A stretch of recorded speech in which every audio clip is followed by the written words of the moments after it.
तो सरकार के पास 2027 के चुनाव लड़ने के लिए कोई मुद्दा नहीं है, इसीलिए ये लोग मुद्दा लेकर के रामपुर का आए। तो अगर नक्शा नहीं पास है, इसलिए अगर वो बिल्डिंग गिराई जा रही है, तो इस तरह से बहुत सारी बिल्डिंगें बनी हैं, बहुत सारे जो विश्वविद्यालय देश के अंदर बने, प्रदेश में बने हैं, उनके भी नक्शे नहीं हैं। तो सबसे पहले तो उन्हें गिराना चाहिए ना, कि तमाम जिसमें लोग पढ़ लिख करके आगे बढ़ें, जो तरक्की हो, उन संस्थाओं को आप बंद कर लेंगे तो देश कैसे आगे बढ़ेगा।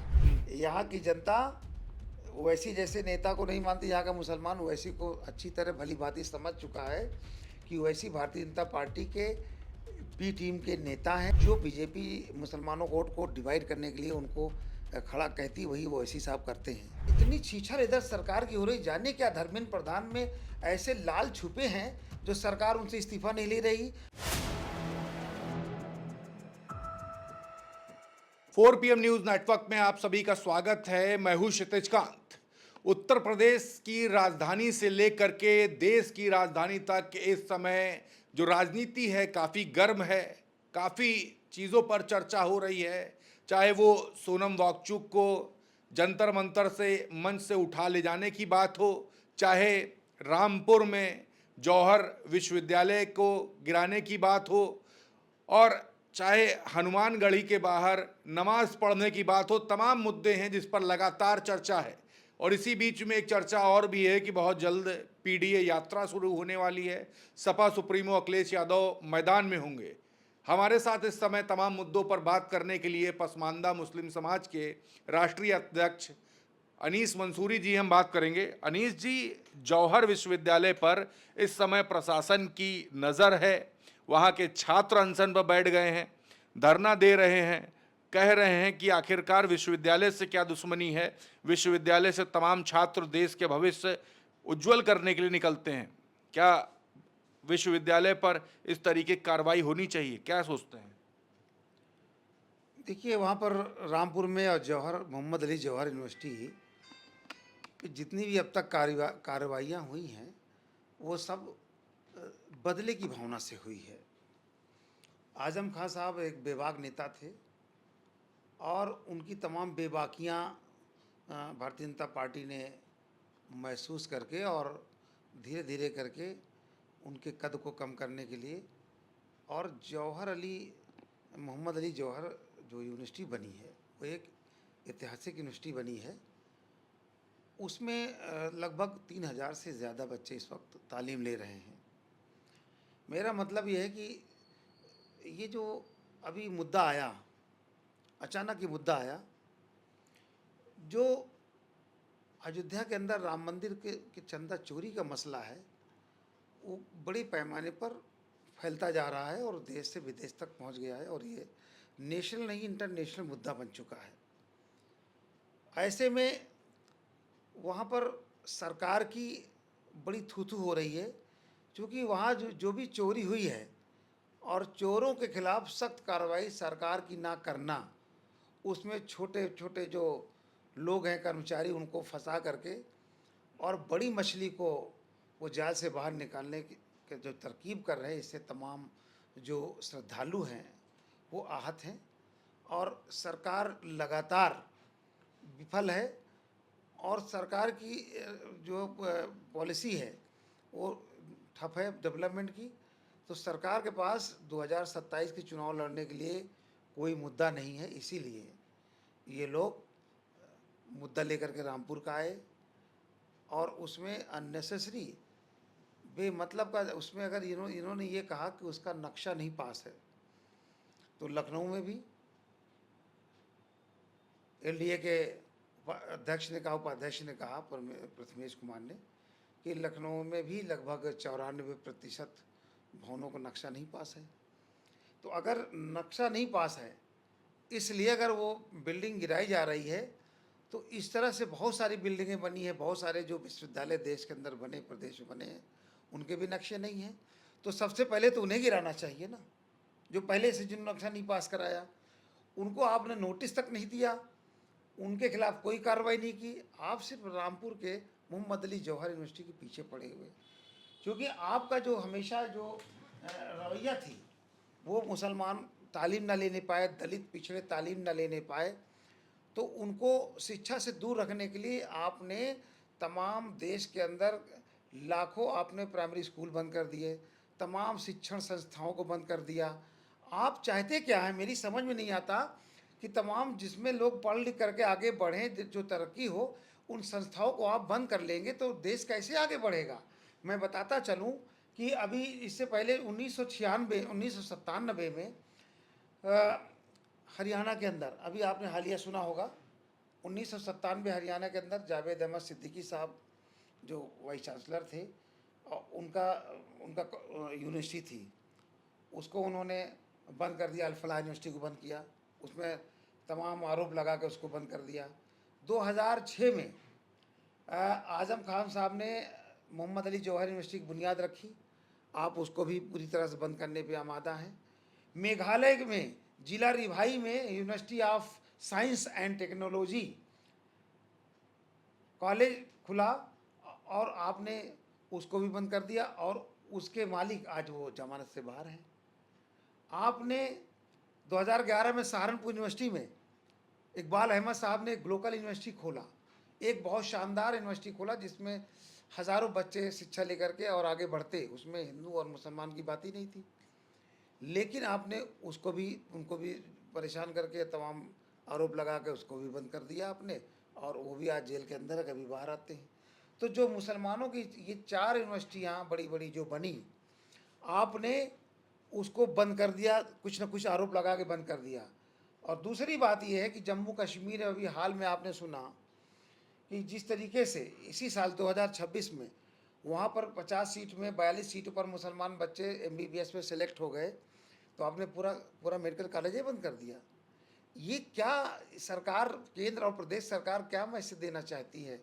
एजुकेशन के कितना खिलाफ है, और ख़ास तौर से मुसलमानों के एजुकेशन के खिलाफ है। इसलिए ये जो इनकी बौखलाहट है उत्तर प्रदेश के चुनाव 27 को लेकर के, उसमें पूरी तरह से फ्लॉप होने जा रहे हैं। इनको इस बात का अंदाज़ा लग गया, इसीलिए योगी बाबा पूरे प्रदेश में घूम घूम करके जाति धर्म, पाकिस्तान, बांग्लादेश, हिंदू मुसलमान की बात करके चुनाव जीतने की नीयत कर रहे हैं, लेकिन वो अपने मकसद में सफल नहीं होंगे। बड़ी बातें कर रहे हैं आप। आपके ही राष्ट्रीय अध्यक्ष सपा सुप्रीमो अखिलेश यादव पीडीए यात्रा निकालने वाले हैं, जल्द निकालेंगे। तो ये सुपुकाहट सोशल मीडिया पे हो, चाहे आम आदमी के बीच में हो, चाहे सपा कार्यकर्ताओं में हो, सभी लगातार कर रहे हैं। पसमानदा समाज को भागीदारी देने की बात, और उनके कौन से बड़े मुद्दे और क्या काम करने वाले हैं। आप तो लगातार मिलते हैं, क्या करने वाले हैं वो? देखिए, इस वक्त ये जो उत्तर प्रदेश के अंदर आताताई सरकार है, हर मुसलमान अपने तमाम निजी मुद्दे को छोड़ करके इस आताताई सरकार को सत्ता से बाहर फेंकने के लिए हर संभव वो एकजुट है। रही बात पसमानदा मुस्लिम समाज की, ये बात आदरणीय अखिलेश यादव जी को भी पता है कि इस देश के अंदर, उत्तर प्रदेश के अंदर 85% पसमानदा मुसलमान है, जो आज़ादी से लेकर अब तक पिछड़ा हुआ है, और इसके फलाबहबूदी के लिए पिछली सरकारों ने कोई काम नहीं किया है। लेकिन अभी इस दरमियान मेरी 1.5 साल की मुलाकातों में उन्होंने इस बात को समझा। इससे पहले क्या होता था कि जब भी पसमानदा की बात होती तो समाजवादी पार्टी में बैठे वो अपर कास्ट के मुसलमान नेता और जो सियासी मौलाना हैं, ये लोग माननीय अखिलेश यादव जी को ये गुमराह करते थे कि साहब आपको सारे मुसलमान वोट देते हैं, तो आप मुसलमानों में अगला पिछड़ा बंटवारा क्यों करते हैं।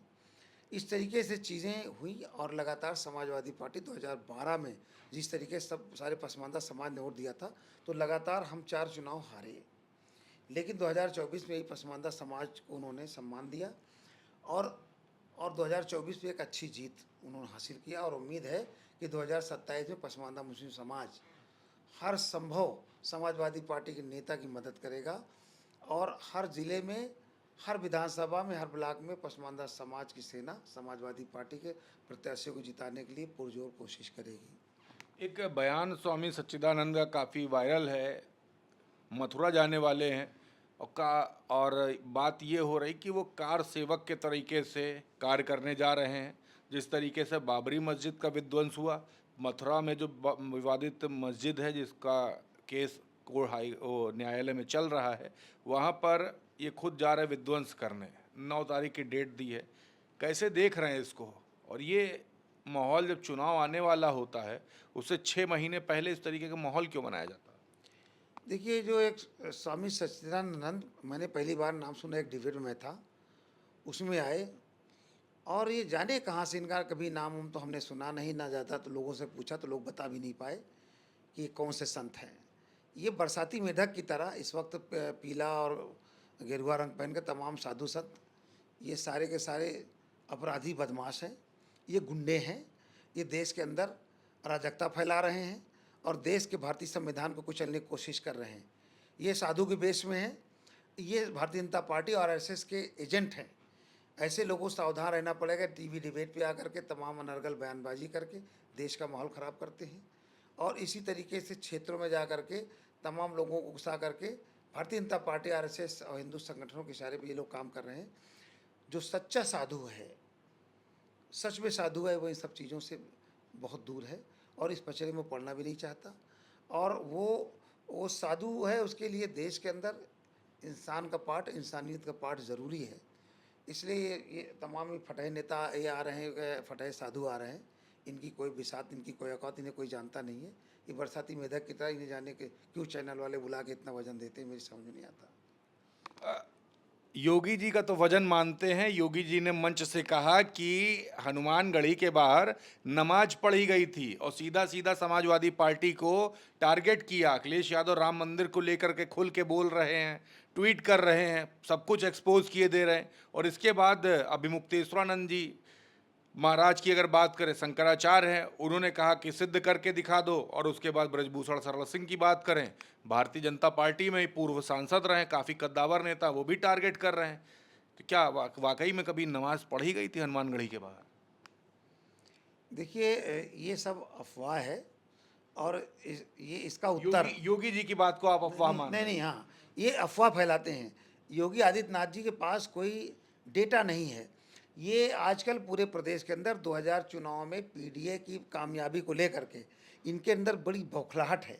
इसलिए वो कुछ न कुछ योजनाओं का इनॉग्रेशन करने के बहाने से उत्तर प्रदेश के कोने-कोने में एक-एक दिन में 2-2 प्रोग्राम करते हैं। हैं। ये पीडीए की बौखलाहट से हो रहा है। पीडीए की कामयाबी के बौखलाहट से योगी आदित्यनाथ जी इस तरीके से उत्तर प्रदेश के अंदर तमाम जिलों में प्रोग्राम कर रहे हैं और छोटी-मोटी योजनाओं का इनॉग्रेशन, लोकार्पण करते हैं। इसलिए उसके बहाने, लोकार्पण के बहाने ये मंच पे अपनी भड़ास निकालते हैं जाकर के।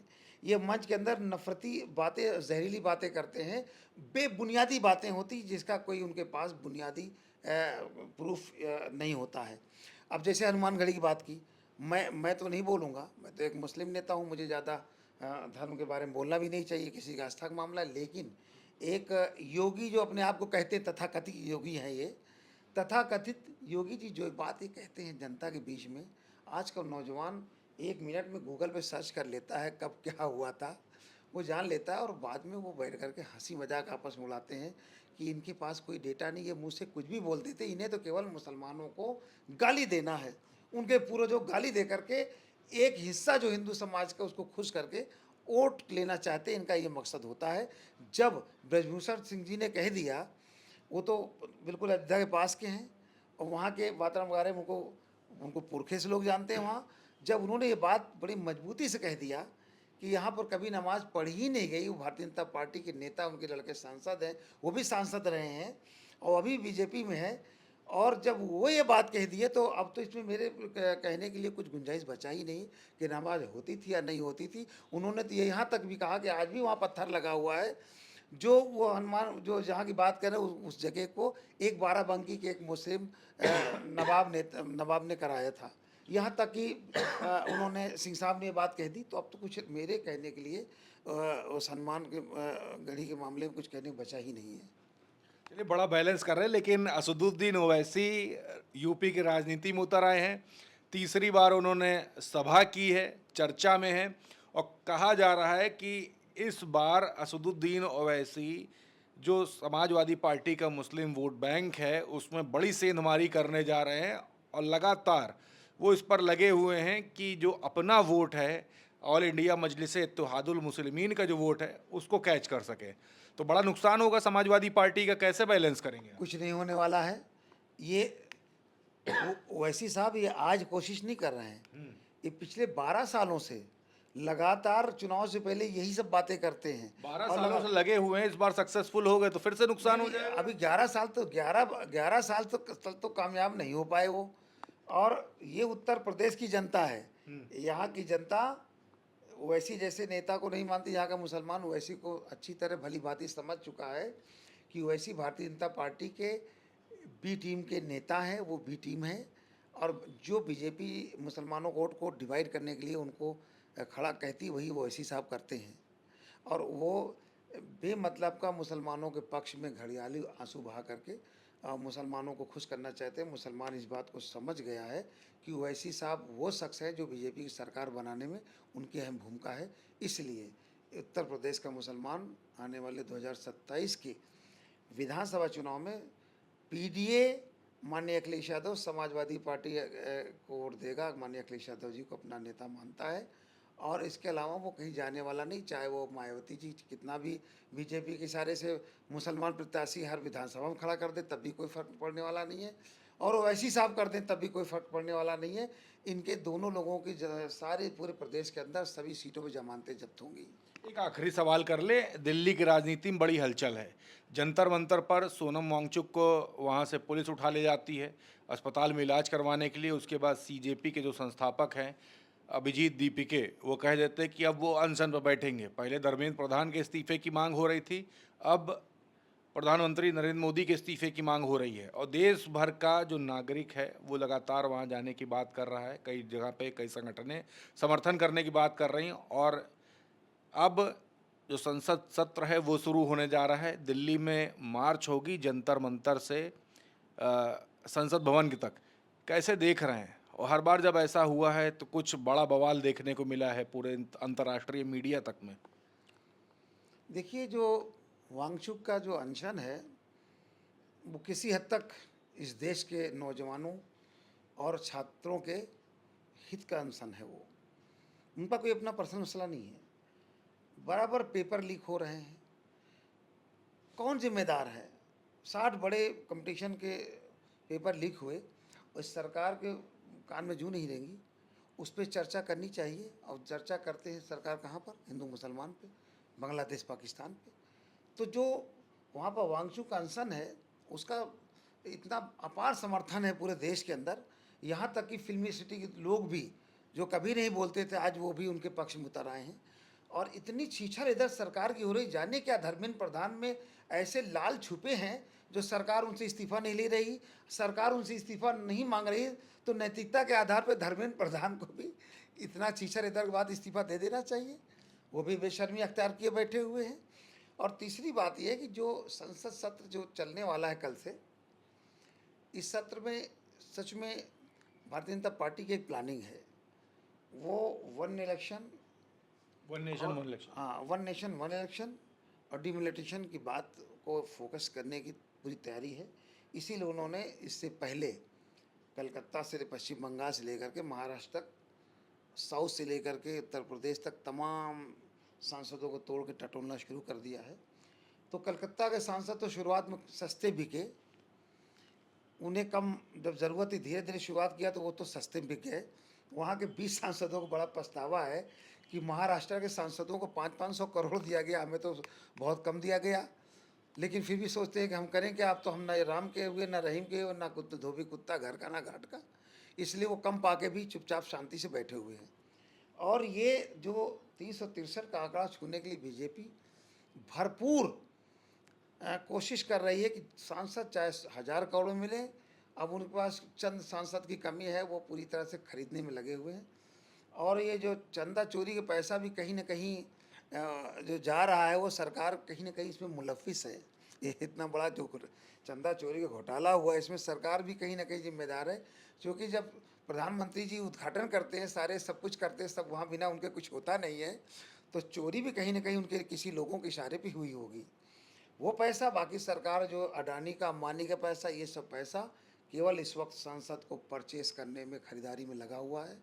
और सांसद जो ईमान बेच चुके हैं अपना, जो जनता को विश्वास तोड़ रहे हैं, ये सब पैसा के पीछे अंधे हो गए हैं। कुछ लोग तो वहाँ वोटिंग करें, कुछ लोग वहाँ से बाहर हो जाएंगे ताकि कम सांसदों में उनकी जो गिनती है 2/3 बहुमत जो है उनको हासिल हो जाए। लेकिन कुछ ऐसा होने वाला नहीं है। मुझे पूरा भरोसा है एम.के. स्टालिन पर भी कि एम.के. स्टालिन एक आइडियोलॉजी के नेता है, विचारधारा वाले नेता है। वो बीजेपी को इतना मौका नहीं देंगे कि वो वो 363 आंकड़ा पार करके मनमानी करें और वन नेशन वन इलेक्शन की बात करें और डिमिलिटेशन की बात करें और बाबा साहब भीमराव अम्बेडकर के संविधान को कुचलने का काम करें। क्योंकि मुझे पूरा भरोसा स्टालिन का ऐसा नहीं करेंगे लेकिन ऐसा बीजेपी का भरोसा है। लेकिन उनको करना भी नहीं चाहिए, क्योंकि उनकी देश के अंदर बड़ी इज्जत है और उन्हें एक आइडियोलॉजी वाले नेता, विचारक नेता माने जाते हैं। तो उनको मुझे नहीं लगता कि ये आंकड़ा छू पाएंगे और जो इनको सांसद सपोर्ट करेंगे। लेकिन उनकी तैयारी इसको पूरी तरह से हर संभव प्रयास अमित शाह जी करेंगे। लेकिन हमें पूरा उम्मीद है कि कुछ सांसद उनके इस विचारों से दूरी बनाएंगे। बिल्कुल, बहुत बहुत धन्यवाद आपका। तो आप देख रहे हैं तमाम मुद्दों पर हमारी बात हुई। यूपी की राजनीति से लेकर के देश की राजनीति तक हलचल मची हुई है। जंतर मंतर से मार्च होने जा रहा है संसद भवन तक। इस पर देश भर के जो नौजवान हैं, तमाम संगठनें हैं, वो समर्थन करने की बात कर रही हैं। दूसरी तरफ आप देख रहे हैं उत्तर प्रदेश में ऑल इंडिया मजलिस इत्तेहादुल मुस्लिमीन के राष्ट्रीय अध्यक्ष असदुद्दीन ओवैसी का आगाज़ उत्तर प्रदेश में हुआ। मुस्लिम वोट बैंक को सीधे टारगेट कर रहे हैं, समाजवादी पार्टी को सीधे टारगेट कर रहे हैं, उनका जवाब दिया। दूसरी तरफ आप देख रहे हैं जौहर विश्वविद्यालय को किस तरीके से सीधे हाशिए पर रखा जा रहा है। वहाँ पे छात्र नौजवान प्रदर्शन पर बैठे हैं। तो ऐसे तमाम मुद्दे थे जिस पर हमारी बात हो रही थी। इस पूरी रिपोर्ट पर आपकी क्या राय है, कमेंट बॉक्स में लिखें और जुड़े रहे 4 PM न्यूज़ नेटवर्क के साथ। मैं हूं क्षितिज कांत, कैमरा पर्सन शुभम के साथ 4 PM न्यूज़ नेटवर्क के लिए। धन्यवाद।